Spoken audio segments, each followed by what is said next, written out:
We know there are many choices in internet radio, and the staff and host of LA Talk Live would like to thank you for choosing the internet's hottest destination for the most eclectic sound and invigorating talk. This is LA Talk Live. We are more than just talk. I may not be a millionaire. I may not have a brand new Frigidaire. My clothes ain't all fancy, and my car ain't brand new, but there is joy. Welcome, ladies and gentlemen, to Joy in My House, inspirational reality radio show with a touch of recovery. A reality radio show where nothing is left unsaid. And no one who Says says is insignificant. That's right. I'm joined here by my producer, Van Eric. Welcome to another day of Joy in My House. Thank you. Yes, it's always a pleasure, and I'm going to get it right, man. One of these times. But I'm glad because off air you asked about Lolita, and it's good to see that her spirits is up, and God's got her walking around and stuff right. like that. So that's great. I want to send my blessings and my speedy recovery and my prayers out to Lolita Robinson, who's my co-host here for Joy in My House, who's at home recovering from a broken ankle. So I hope that she comes back soon. I think we're expecting her at the end of October, hopefully beginning by September, back to co-host with me, because it's a little difficult co-hosting by myself. Yes. That's why Van gets the opportunity to help me out here. Yes, and I'm going to let her know that one line that she does in the beginning of the show, I can't get it. I can't get it like she does it. So, yeah, we miss you. We love you. We send our prayers out to you, Lolita. Looking forward to you coming back. I want to thank all of you out there who are listening and viewing for being a part of the joy that we have in our house here on www.latalklive.com and on Joy in My House. We had a great first show for you last week, so I'd like to recap it. We had the actress from The Young and the Restless, Ashley Abbott, the CBS series Young and the Restless, promoting her coming up Ascend Women's Conference October 11th. She had a great story, how God really worked in her life and how she had to submit to a lot of the things that God was doing in her life. Yeah, exactly.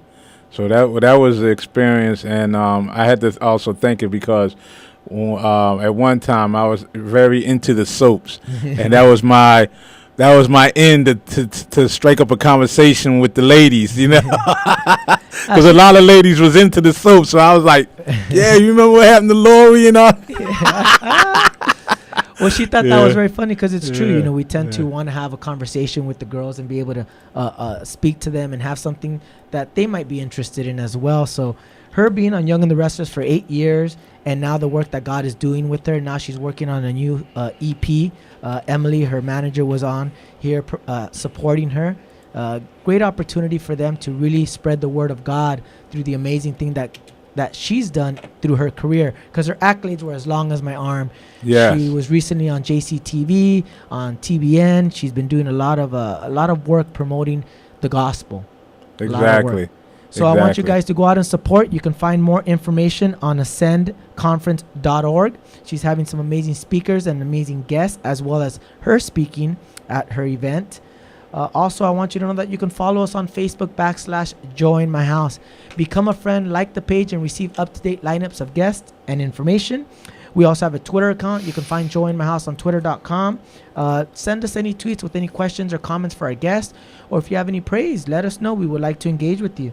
You can also find all of our archive shows here on the network's website on www.latalklive.com. Just click on shows, click on Joy in My House. And they have an array of shows here. We're not the only show on this network. You have about 40 shows. Van, you have a show here, Veterans Live, that's doing very well. Tell us a little bit about how that's going with Veterans Live. Veterans Day Live. It's going pretty good, and it helps veterans like myself and other veterans who are part of the show have a place to express ourselves and get information to help us with the obstacles that happens with us when we want to get health care, education, housing, things like that, even for our wives and our children that are eligible under certain programs. So, It's going good. It's going good. It's an amazing platform. Ladies and gentlemen, I want you to find and engage with us here on www.latalklive.com. Click on shows. Look at the different type of shows that we have on the network. It is a great opportunity and great platform to maybe inform you. Our show is an inspirational reality radio show, which hopefully brings some inspiration and hope to your lives. But there's a lot of different shows here that might give you some information, educate you, and hopefully bring some information and education to you. So please support the network's website. You can also stream us live on any mobile device on Ustream.tv. If you're just listening to us on a mobile device, know that you can stream the video and audio live. You can also find us on iTunes Genre R&B. And we have an amazing guest for you today, ladies and gentlemen. You're not going to want to miss. Leon Ridgway is the founder of Street Gospel Magazine. He's just releasing a second issue, and we're going to talk about his new magazine, and he's going to give us his testimony and his story and let us know where you can find more information for his second issue of Street Gospel Magazine. Ladies and gentlemen. And before you go to the break, and also maybe we can maybe you can talk him into getting us a couple of T-shirts. That's right. I want you guys to support. Ladies and gentlemen, this is Joy in My House. I want you to stay tuned. We'll be right back with Leon Ridgway, founder and CEO of Street Gospel Magazine. Stay tuned. We'll be right back. Can't sleep, my mind's been racing, 'cause my stocks have taken a dive. No doubt the landlord's waiting, can't pay my rent again this month. There has been war debating, missile attacks are awaiting. There's been so many changes, whoa, enough to blow your mind. Oh, my life needs rearranging, been building on the sand, I'll build on the rock. Welcome back, ladies and gentlemen, to Joy in My House, inspirational reality radio show with a touch of recovery. I'm joined here by my producer, Van Eric, and my in-studio guest, Leon Ridgway. Welcome to the show. Thank you, Joel. Nice to be here. I always like to let our viewers and audience know how we met and how we got linked up. I met you through Crystal Olson, who was on the show previously this month. She has her Classy Ladies Ministry, and she is also the chief editor of Street Gospel Magazine, which is your magazine that you just launched. You're on the second issue, and God's really blessing you. Yes, he is. He's really moving in a mighty way. He keeps putting people in my path, like Crystal, now like yourself. So it just continues. Well, it's amazing what God does when you do His work, right? Exactly. And I think that's important for all our listeners and viewers to know that God has a calling for you. God has a plan for you. And maybe in the midst of your challenges, you might not realize what they are, but He is always working. He is always engaging with us. It is our job to let Him in, which I think is where we fall short. True. That's where most people fall short. Well, I want our viewers and audience out there who are listening and viewing to kind of get to know you. Okay. Like I said, I met you through Crystal Olson, who's the founder of Classy Ladies Ministry, and she's also the chief editor for your magazine. But I wanted the audience and viewers to get to know you, Leon. Okay. Tell us a little bit about yourself. Where did you grow up? I was originally born in Sacramento, California. I moved to Southern California, specifically Inglewood, at the age of 2. And from there, it was Inglewood, South Central LA. So Wow. And you were a premature baby, so I you was. were against the odds from the get-go.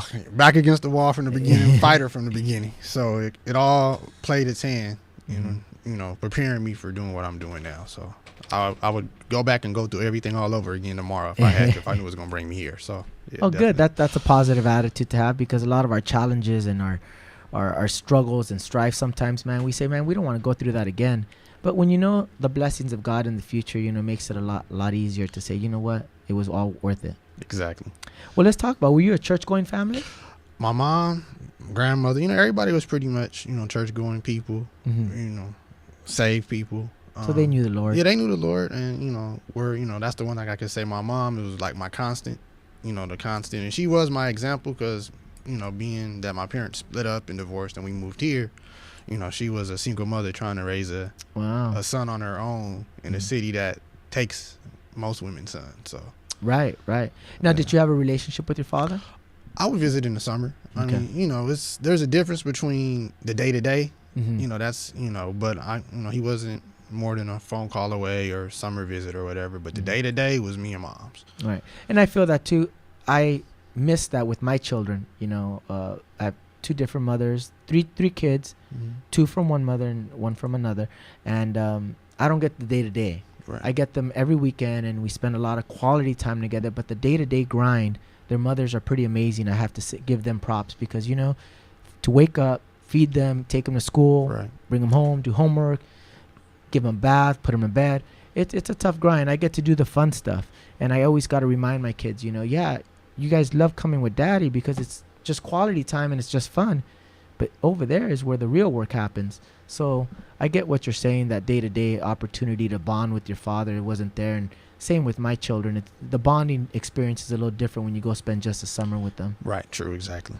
Now, I always like to ask this because I think the more transparent we are with our viewers and audience, the more they connect with us. And I think it's important for me to be transparent. It allows me a sense of freedom. I talk about my alcoholism, my drug addiction, my promiscuity.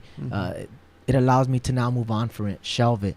Did you witness any dysfunction in your home? Not to go too deep, but I definitely have a story.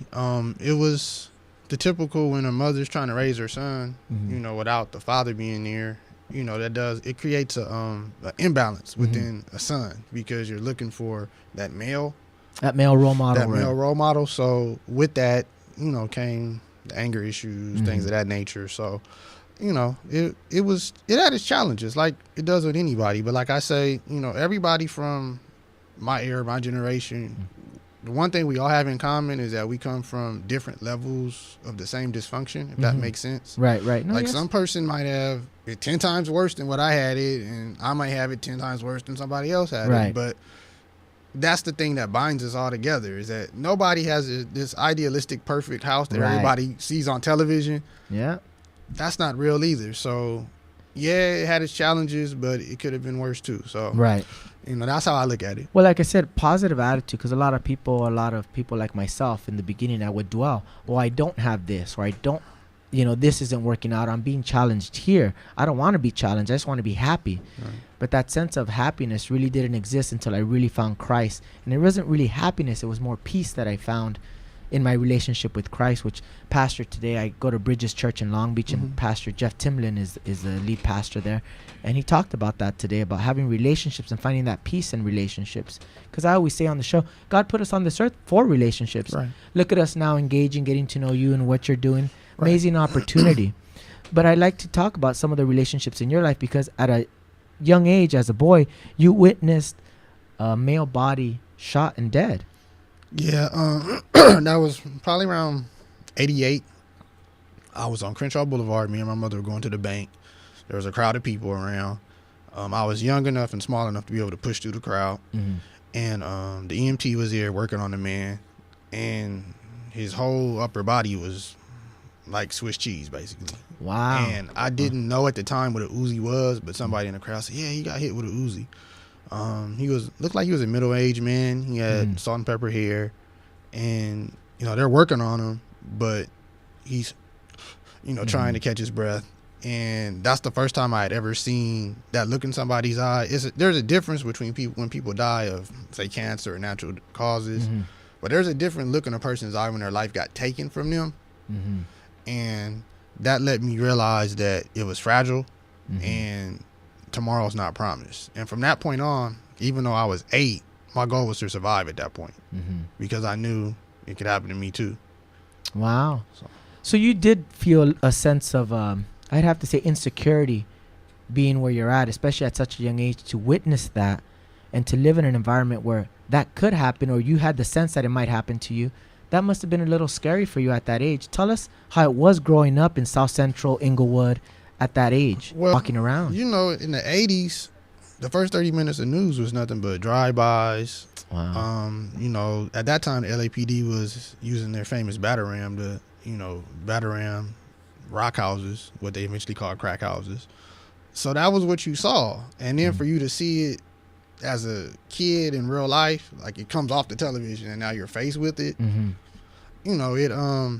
I always say it's almost like God allowed me to see the bad side of the game first, where most people see the money, the cars, the women first. That'll entice them to get involved in the street. Where it's almost like God showed me the end result of it first. Right. So he said, okay, well, this is the end result of everything that's going to be presented to you.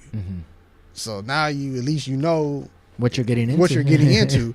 And as time went on, of course, I saw the drive-bys and, all that stuff. And, losing people that I knew to the penitentiary, drug addiction, shooting victims. I mean, I have people that I know that were put in wheelchairs. They didn't grow up paralyzed. They were put there. Wow. So, of course, then you have the people that do lose their life. So, it's a challenge. It's not, navigating Los Angeles in the 80s into the 90s was a challenge. It's not, it's easy to get caught up. Right. But it's hard. Once you get caught up, that's the easy part. But the hard part is getting out. Getting out. Well, I wanted to talk about, because you did see the aftermath of what the street produces, early death, incarceration. This led to you wanting to find God himself. Explain that, because I read that in your bio.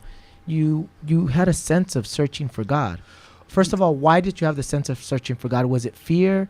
Was it what was the reason? Well, I've been in I've been in enough situations where how sometimes people are always they leave right in time. Like I had been in enough of those situations to where you're at a house party, you're hanging out, and you leave right before a shooting happens. Wow. Or guys come in to turn the party out, and the guy standing next to you, lifts up his shirt and says, yeah, well, if they come back, I have something for them. So you move the party from the outside in the backyard to the inside. Everybody else is trying to have a good time, and I'm posted up by the window looking for the drive-by because I'm assuming they're going to come back. So, when you've been in enough of those situations, you start to say, okay. And a lot of people, they think it won't happen to them. But because I've had so many people around, associates, things of that nature that I've seen become victims, I was never one of those people that said, oh, that can't happen to me. Because I'm no different than so-and-so. Right. It's like, I think that's a foolish way to look at it, but most people do. That's true. That is true. And, at that time, I'm saying I was a teenager. I wasn't even in high school. I was maybe 14 going into high school. Wow. So, you're young. Like, even though, my mom say, all that type of stuff, kids still want to be kids. And that's the one thing I do appreciate about my mom. She didn't try to just shelter me and say, no, you can't go to a party. You can't do this. So I was able to learn on my own what not to do and what to do because I was out there. It wasn't like I was just sitting around, doing So you were really, really surviving out there in the streets. Well, I mean, I was around. I was around people. So I was going to parties, and when you're in parties, you're in house parties. House parties in the 90s were dangerous. So, I never lied to the streets. That's one thing I don't do. And I'll never be that person that says, yeah, I'm from such and such neighborhood. I was a gangbanger. No. Do I know a lot of people? Yeah. But, the one thing that really saved me was I played ball, too. So ball was like my saving grace. Okay, let's talk about that. And, that was really when everybody else was out in the street gangbanging, doing what they were doing, I was shooting a basketball or playing football or something. But then you're still going to the party. So it's like you're living in these double life. Yeah, you're living that double life. Right. So it's like, I'm an athlete, but I still want to go to the parties with everybody else come Friday, Saturday night. So you're still in the environment, regardless of if you're in it or not. Well, let's talk a little bit about that. What school did you go to? What high school?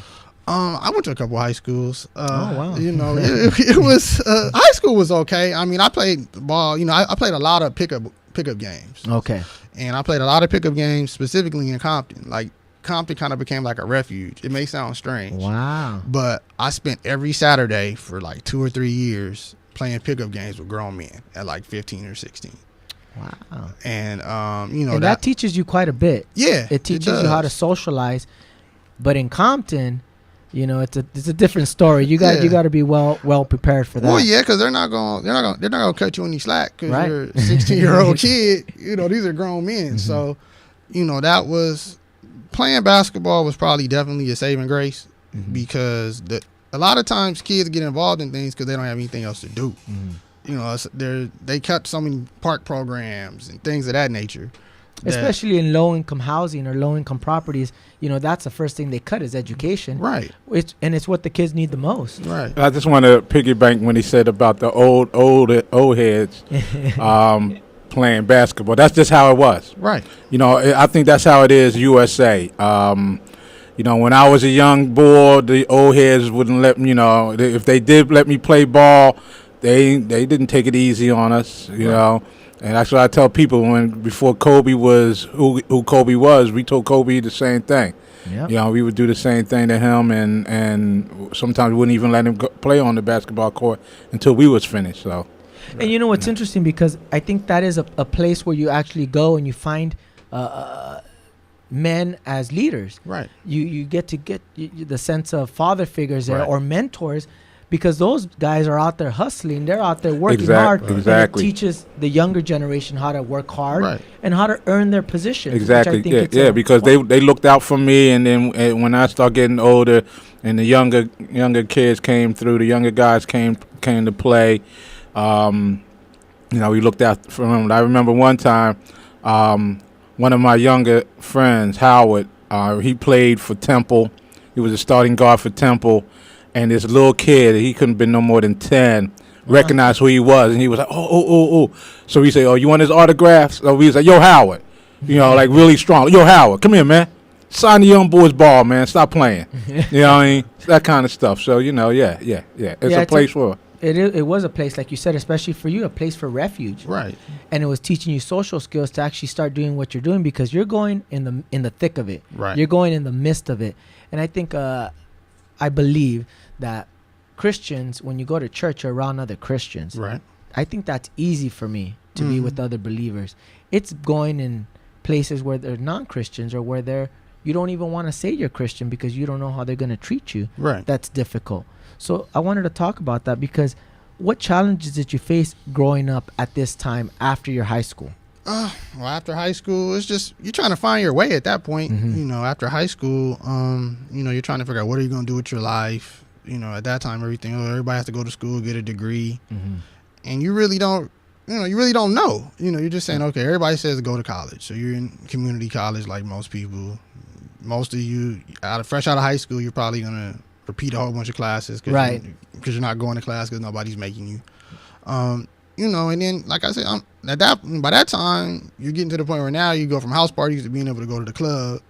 So, so then you're in that little scene, going through that, and the same environment and the same issues you had with the house parties are now transferring over to the club environment. Do you feel that the danger escalated now that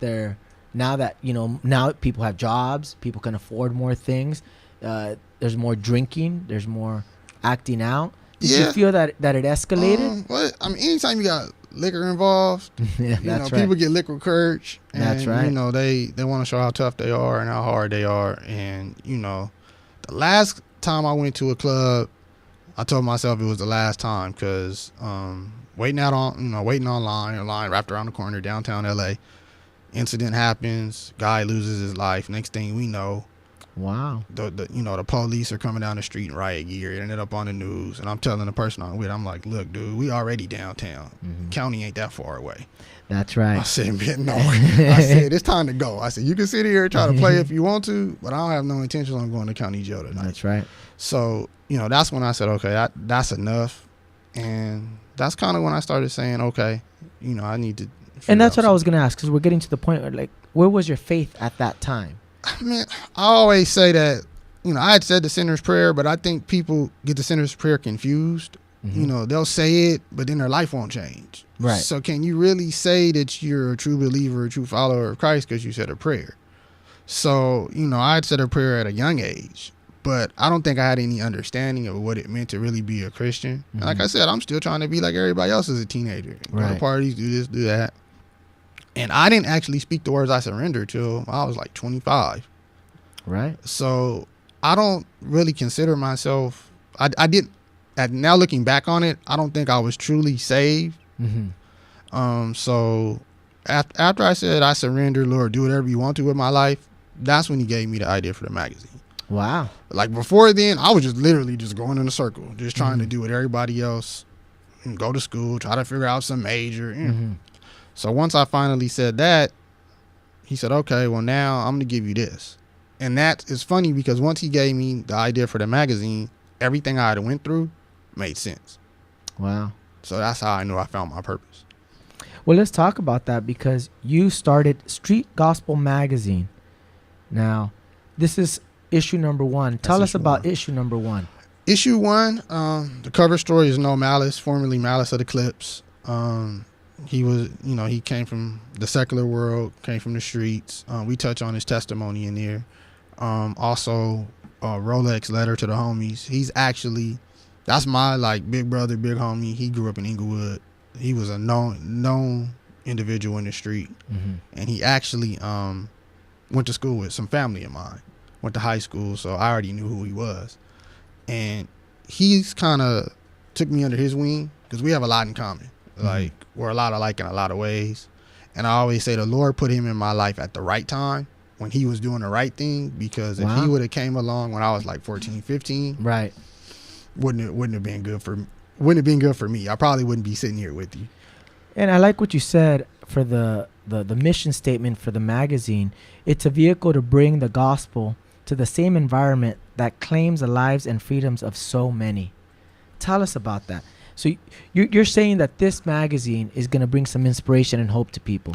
Yeah, because, even though people like to look at people that are living the street life, they're terrible people, and they do this, they do that, whatever the crime is. People like to label people from their crime, but I know guys that do everything under the sun, and they're not bad people.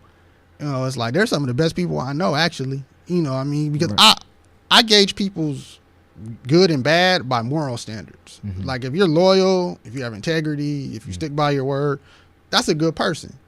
There's people that are in corporate America that's gonna stab you in the back. They're not gonna keep their word. Right. So to me, you're like a scumbag. But yeah, you're trying to say, oh, because he sells dope or because he's shot people, whatever activity he's involved in, he's a bad person.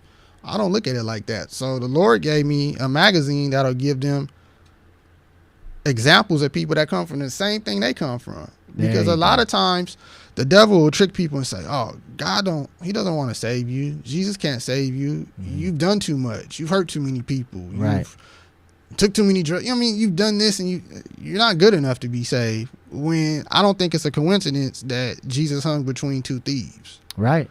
So if he could save them on Calvary, he could save them through a magazine from people that they know. And my thing is that I always try to get people that people actually know are who they say they are. I don't want somebody that's pretending to be, I'm pretending to be a thug, I'm pretending to be a gangster. And then the person's like, oh, I grew up with him. He wasn't like that. So I try to look for reputable people that I could go back and they could say, we talk about that on the show quite a bit, especially with my co-host. We talked about credibility and how you've walked the block down that road. So you know that you're speaking from experience. A lot of times it's difficult when a pastor is speaking from the pulpit but hasn't really experienced it. The connection is not as clear. Right. There's a message. But when you know that somebody has walked down that path, gang violence, molestation, drug addiction, alcoholism, divorce, you know that they're speaking from a place of experience, which lends the credibility. So I agree with you. Having somebody who has struggled, right, and then now talk about how God has changed their lives, it's real. Right, yeah, it's real. And it's God allowed me to experience enough to relate. Because one thing about me is I'm a all in or all out type of a person. God created me, so he knew that about me. So it's he let me touch enough of the streets to where I'm not a square. Right. It's you're not going to be yeah, he a square, he don't know what's going on. No. I'm a well-rounded individual, so I could stand over here in a circle of businessmen, whoever, hold a conversation, but I could also be in a circle with street cats and hold a conversation, and they can relate. Right, and I think that's so important because you have to be in both worlds, right? Especially for what you're doing. Like you were talking about how God was preparing you. You didn't know it back then, no, but now you can see that God was preparing you, like you said, letting you know what it was to be in the streets. Right. So then you can relate to these and save some of these lives through Jesus Christ. Right. He didn't let me go off the deep end, because if I would have, I wouldn't be sitting here talking to you. That's like, right. you know, one of the things that always sticks out in my mom doesn't even remember this conversation. When I was about 11 or 12 years old, we're driving in a car, and she tells me, she says, if you don't learn how to control your temper, you're either going to end up dead or in jail. And that was like a wake-up call for me at like 11 or 12 years old, because I didn't have an off switch. Like, it's once I'm mad at you, I'm going to try to, you know, physically hurt you. Right. So, and that's where I relate to them from that, because I understand the fatherless homes creating anger, whatever else is the creating frustrations and the frustrations challenges. and the challenges. So, you know, I'm able to relate on that level. No, was I gangbanging? No, I was no gangbanger. I'm not gonna sit here and lie and tell you I was. Did I sell dope? No, I didn't do that. But did I have anger issues that could have led me down the same path you went? 110% I could have.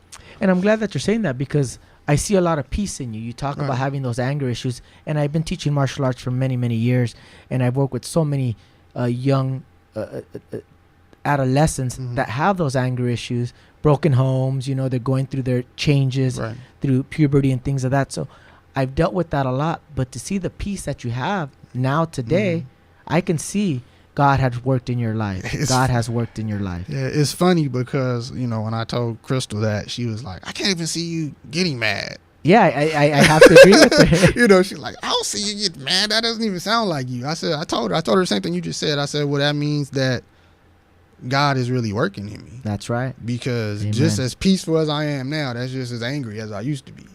Wow. So it's that, you know, it's that flip of a coin type of a thing. And, you know, people just have to be honest with themselves. And, you know, I did have some really good, like, cousins who I was with last week. One of them got married. Wow. Congratulations. And, you know, even though I didn't have a father in the home, they're the ones who taught me how to fight and do all, you know. You had those male role models. Yeah, you know, we're not that far apart. Like, we're all grown now. You know, we're all grown now, like 2 or 3 years apart and things like that. And, you know, so I had those people that helped me get the necessities that I needed, you know, growing up. So, you know, I always appreciate them for that. And I've seen them go through their struggles. So, you know, my mission with Street Gospel Magazine is to give hope to those. And I like what you said, because you said that you are committed, you have committed your life's work to spreading the gospel of Jesus Christ in a way that's understood and relatable to people through this magazine. This is a labor of love. Definitely. You know, a lot of people were asking me, they said, why do a physical magazine? Everything's digital. But my reason for doing a physical magazine is because guys in prison and jail like to get mail. Wow. I mean, so wow. I'm trying to give them something that they can relate to, but that's positive. Because, I mean, if you're just giving them reinforced negativity in magazines, whether it's pornography, whether it's just a bunch of street tales of old hustlers, they're already in there for that lifestyle. Yeah, you're perpetuating it, to be honest with you. Right. I mean, you're just giving them more fire to go back outside and come home and do the same crap they got them in there to begin with. So why not give them something that they can relate to, that, yeah, it's street, but there's a positive twist to it. You know, and it's not a corny, oh, come to church, oh, gee, you know, everything's perfect. Right. But it's raw. Like, it's, you know, Malice doesn't hold back in his article. Rolex doesn't hold back in his article at all. You know, and we, you know, he holds me accountable. He's like my accountability partner.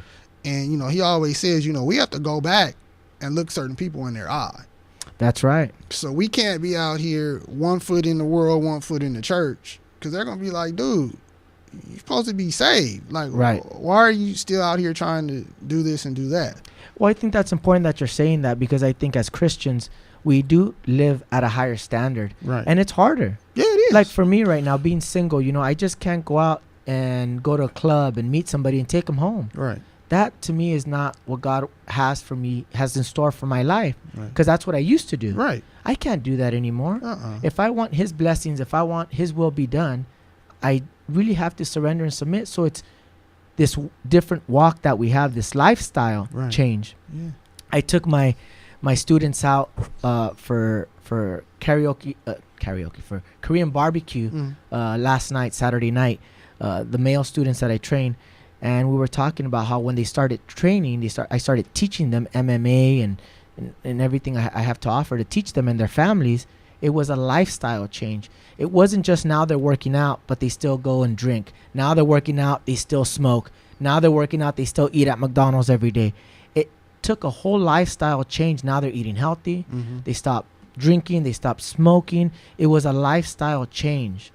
Do you feel that your lifestyle had to change in order to get to the next level? It has to, because how is God? I'm not saying I'm perfect. I have everything together, right. But you just don't want to be looked at as a fraud. Right. You know, and because I'm reaching the streets, I'm accountable to a whole nother group of people. That's right. You know, like when I said I was all in or all out, I meant it because it's disrespectful. Like when guys give their life and their freedom for their principles, you have to be the same way.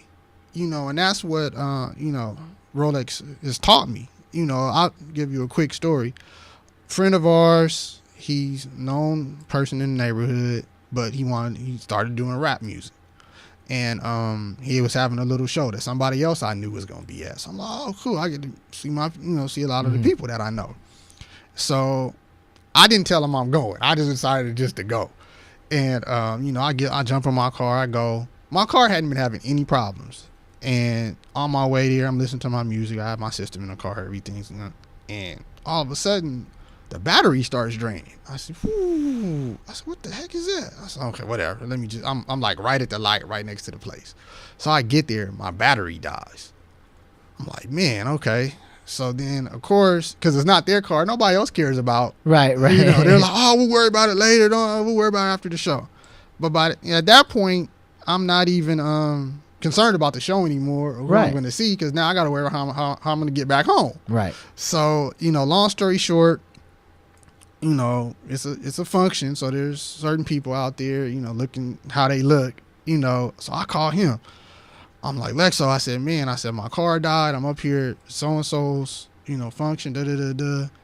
He said, okay, I'm on my way. But I said, okay. But then I saw somebody else that we both know, one of the older guys. I said, man, can you take me to my car? Because by that time, my car had started, and I went to 7-Eleven to help somebody else get whatever they were going to get for the night, and it died again. So we had to walk back to the venue. So I see him, and he said, yeah, I'll take you to get your car. So he took me to get my car. It started. So I'm driving, trying to get home. I don't live that far away.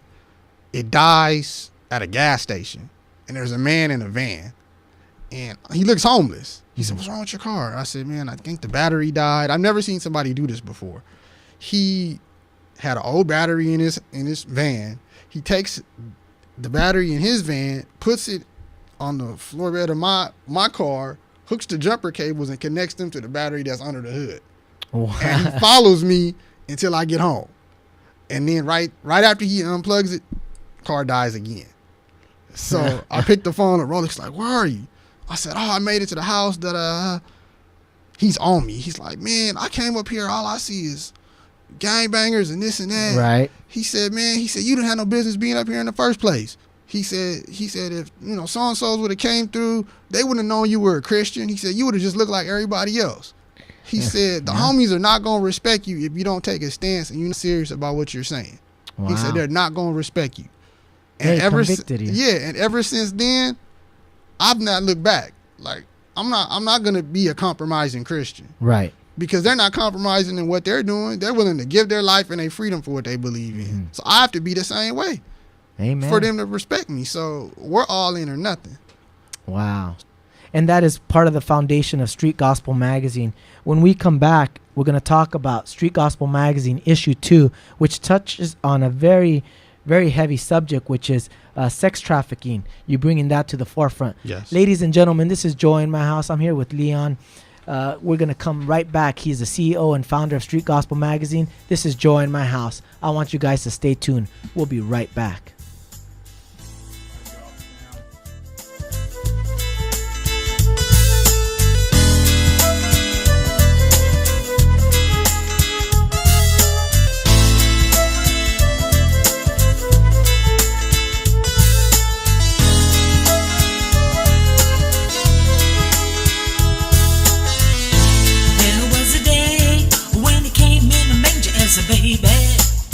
He didn't have a silver spoon, but he ruled the sun, the stars, and the moon. The prom he turned away, said, a king in the barn, that's the day. Oh, what's this kid gonna do? I'll be the savior of me and you. My clothes ain't all fancy, and my car ain't brand new, but there is joy in my house. Hello, I'm Joel Ramierz And I'm Lolita Robinson Coppage, and welcome to Joy in My House on LATalkLive.com. Inspirational radio, with a touch of recovery. a reality show where nothing is left unsaid, And no one is insignificant who says it. exclusively on LATalkLive.com. You can also catch us on iTunes Radio R&B or watch us on Ustream TV. Reality radio handcrafted for your listening pleasure. This is LA Talk Live, and we are more than just talk.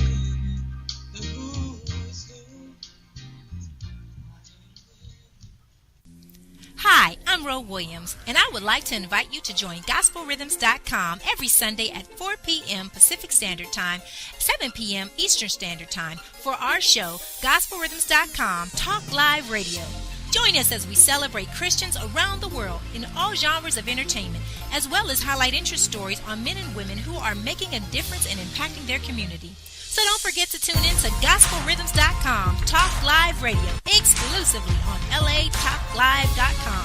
You can also catch us on iTunes under R&B or watch us live on Ustream TV. We are reality radio, handcrafted for your listening pleasure. This is GospelRhythms.com Talk Live Radio on LATalkLive.com. We're more than just talk. We're heaven's party here on earth.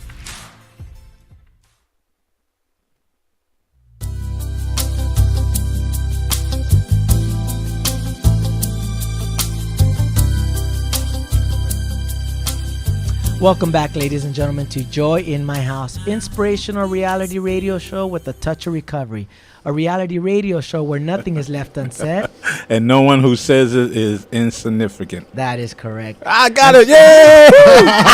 I'm joined here by my producer, Van Eric, Yes. and our in-studio guest, Leon Ridgway. He is the founder and CEO of Street Gospel Magazine.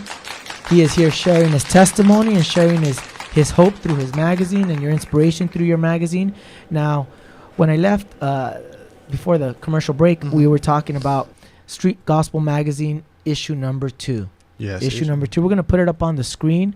It's not done yet, No. but you're going through its finalization of the magazine. Finalization, final approval of proofs should be done probably by this evening. By this evening. So then, I have a question. Now, Yes. I'm looking at it myself along with everybody who's watching. Mhm. Now, what's the symbol with the hands tied?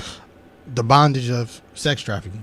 Okay. Yeah, Okay. that's what the symbolism is. So the feature is sex trafficking. Yeah, that whole issue is dedicated to sex trafficking. Wow. Yeah. Now, what placed it on your heart to do an issue on sex trafficking? Because that is a heavy subject to be talking about. Like I said in the last segment, I know people that involved in everything under the sun. Mhm. I mean, so I know men that are on that side of sex trafficking, and I've known women that are on Wow. the female side of sex trafficking, and it's it's brutal. You know, it's not like people think. You know, and it's funny because I'm seeing a generational change almost, Mhm. where people that are maybe 10 years younger than me in their 20s they're willing to be prostitutes. They're willing to be strippers because they're in it for the money. There's a sense of glorification Right. of what a stripper is nowadays, and what doing porn is Right. nowadays. You know, a lot of these girls say they rather sleep with somebody and do prostitution instead of putting it on camera. Right. So it's the same thing to them supposedly. It's weird that to me, because I don't understand it, Right. it seems skewed thinking. Right. You went into the forefront Mhm. to do this issue number 2 on sex trafficking. Tell us what that experience was like, going into and speaking to these prostitutes, speaking to these women that are in this industry. It was interesting because, kind of like what you were saying, is glorified. Mhm. I had an experience of somebody that I knew he actually, one of his cousins was a pimp, and he had female cousins, I guess on the other side of the family or whatever. And he was actually introducing them so they could be the other cousins' prostitutes. Like, I've seen it. Like, I've seen that. I've seen a prostitute try to leave, get beat up. You know what I mean? So I was like, man, okay, this is becoming an issue. And I'm seeing a lot of guys transition from gangbanging and selling dope to pimping and human trafficking. And they're just as caught up as the women are. You know, I mean, it's bondage. Like, they don't, you know, people don't understand that, you know, they call it the game god or the Mac god, and they say, oh, he's blessing me because I'm able to make such amount of money a night off this prostitute. And they don't understand that that's Satan himself. And I actually talked to a ex-pimp who's now a minister. His article is Brother Zoe in the magazine, and he has a ministry called Church on the Streets LA, and he went into that, and he talked about how, you know, because at his time they called it the Mac God. I said, can you explain that? I said, because I've heard people that I know, you know, reference this game god. He said, yeah. He said, it's Satan himself. He said, people don't understand that there's a demonic anointing on pimps. And he said, because a lot of pimps, they're not gangbangers, they're not dope dealers. Their religion is pimping women. Right. He said, you have to be so conniving. So, I mean, right. It's almost like the streets have it's like the streets are like, I don't even know how you would call it, like a melting pot of everything Satan uses. Violence, money, sex. I mean, it's everything. Addiction. So when you're going in to that world to try to spread the gospel, he's going to fight against you even harder. Right. You know, and, you know, I talked to him because I wanted a pimp perspective. I talked to a ex-prostitute, ex-stripper, who's now a great mother, great family woman. She has an amazing story. I touch on, and that's featured on issue number 2. That's featured on issue 2. I talked to an organization out in Santa Clarita called Zoe's Children Homes, and so we could touch on the international aspect, and they deal specifically with trafficked children. Wow. And trying to help them, and they're a Christian organization as well, so they do give them the gospel. I talked to Destiny's House, which is in Las Vegas, run by Annie Lobert. She's a ex-escort, and they actually are almost like a transitional housing for women coming out of the sex industry, and they help them make what you said is a lifestyle change. Right, the transition. Right. And it's so hard when you're, like you said, you're caught up in that industry and you feed off it, and you almost believe that you need it to survive. Right. As Christians, we know that what we need is a relationship with Jesus Christ. But when you're caught up in that industry, there is very little hope. Right. Very little hope. What did you find in issue number 2 that gave them a little bit of hope to get out? What did you find that was maybe a common denominator in each of their stories that gave them that hope to get out? Because I think once you're in it, you feel like there's no way I'm getting out. Right. Right. What do you feel through issue number 2 that you felt that they were able to get out because of? You know, I think, like you're saying, so many people's identities are wrapped up in what they do. Right. You know, and that's the same with issue 1 to issue 2. They become what they are a part of. So they're like, how do I leave the only thing I know? And I think the one thing that was the common thread, like you said, with everybody, is everybody hit rock bottom. Joel, like everybody was saying, what am I going to, whether it was overdosing in the miscarriage, whether it was not having any money and saying, where am I going to live? Where am I going to live? Yeah. Is this all the game has to offer me? You know, I mean, so everybody, it's almost like God had to strip everybody. Yeah. You know, and that's the dangerous part, because when people are successful doing wrong, they feel like they never need God. I'm glad you're saying that. Yeah, when people are successful without God, they feel that they don't need him. I think God had to do the same thing with me. He took away all my accounts, everything I was teaching, and just put me in the desert. Right. And that's when I eventually hit my bottom and had to cry out to him. Right. And say, God, I need you. I need you. Van, did you want to interject?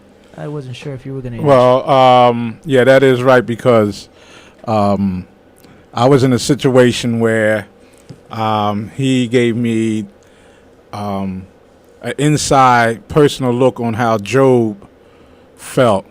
I was doing well. You know, I had one full custody of my daughter, put on the front page of the local Westchester newspaper in Pennsylvania, and all that.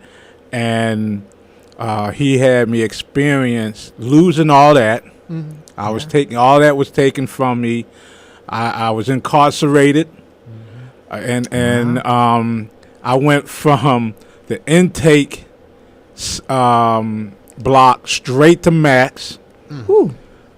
From max, then I went into the working block, where I was able to walk in and out of prison unescorted. Well, to make a long story short, he allowed me to do that to better myself, because I became a head chef while I was in there. I mean, the pimps, the drug dealers, and even the women of the night, when they saw me in there, they was like, "What the blickety blank are you doing in here? You're not supposed to be in here."